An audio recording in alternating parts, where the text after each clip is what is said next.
તો આજે આપણે બનાવીશું હેલ્ધી બ્રેકફાસ્ટ જે ફટાફટ બનીને તૈયાર થઈ જાય છે।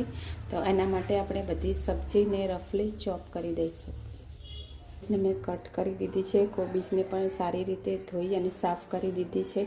હવે આપણે બધી વસ્તુને સારી રીતે મિક્સ કરી દઈશું। હવે એક બાઉલમાં લઈશું કોબીજ, ગાજર, ડુંગળી, તેમાં કોથમીર, લસણ મરચાંની પેસ્ટ એડ કરીશું। તેમાં બેસન, ચોખાનો લોટ, મરચું, હળદર, ધાણા જીરું, સ્વાદ પ્રમાણે મીઠું એડ કરીશું। અજમો ક્રશ કરીને આપણે નાખીશું। મીઠો લીમડો આ રીતે કટ કરીને એમાં એડ કરી દઈશું। હવે બધી વસ્તુને સારી રીતે મિક્સ કરી દઈશું।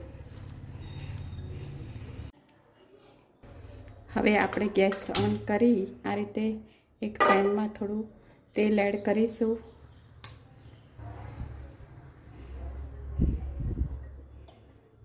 આ રીતે પેનમાં થોડું ફેલાવી દઈશું આપણે। હવે મિક્સરને આ રીતે હાથમાં લઈ થોડું થોડું તે પેનમાં ફેલાવી દઈશું। તો આ રીતે ફેલાવી અને થોડી વાર માટે ક્રિસ્પ થવા દઈશું।